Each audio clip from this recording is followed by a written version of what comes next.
Lothian कब्रिस्तान का बिना सिर वाला भूत।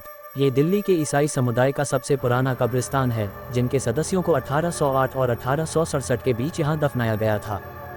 लोथियन कब्रिस्तान 1808 में बनाया गया था और 1960 के दशक में दफन के लिए बंद कर दिया गया था। कब्रिस्तान दिल्ली में बुथा जगह के रूप में जाना जाता है। यहाँ कई यूरोपीय सैनिकों को दफनाया गया था, जिनमें से अधिकांश 1857 में भारत की स्वतंत्रता की पहली लड़ाई या 1857 के भारतीय विद्रोह के दौरान मारे गए थे। ईस्ट इंडिया कंपनी के कर्मचारी, ब्रिटिश महिलाएं और हैजा की महामारी में मरने वाले बच्चों को भी वहीं दफनाया गया था।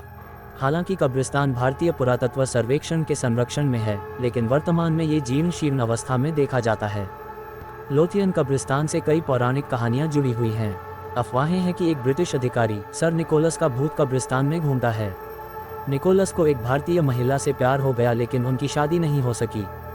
दुखी निकोलस ने अपने सिर में गोली मार ली।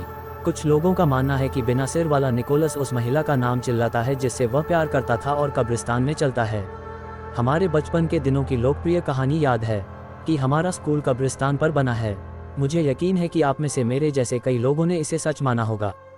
कश्मीरी गेट पर लोथियन कब्रिस्तान प्रसिद्ध प्रेतवाधित स्थानों में से एक है और माना जाता है कि यह एकमात्र ऐसा कब्रिस्तान है जिसके साथ भूतों की कहानियां जुड़ी हुई हैं। बड़ी संख्या में लोगों ने इसकी कब्रों पर एक बिना सिर वाले आदमी को चलते हुए देखा है। ये ईसाई कब्रिस्तान 1808 में स्थापित किया गया था और 1960 के दशक में दफनाने के लिए बंद कर दिया गया था। कई लोगों ने तो निकोलस को कब्रिस्तान के अंदर घूमते हुए देखने का भी दावा किया है। जब मैंने इस जगह की जांच की तो सबसे पहली चीज़ जो मैंने देखी वह इसकी भयावह स्थिति थी। ये स्थान हमारे इतिहास के लिए अत्यंत महत्वपूर्ण है। कब्रों के चारों ओर कूड़ा कचरा फैला हुआ था, जिससे ये स्पष्ट था कि यहाँ आने वाले पर्यटक देश और इसके स्मारकों के प्रति अपने कर्तव्य को पूरी तरह से भूल गए हैं। मैं पूरी रात वहीं रुका, लेकिन निकोलस कहीं नजर नहीं आया।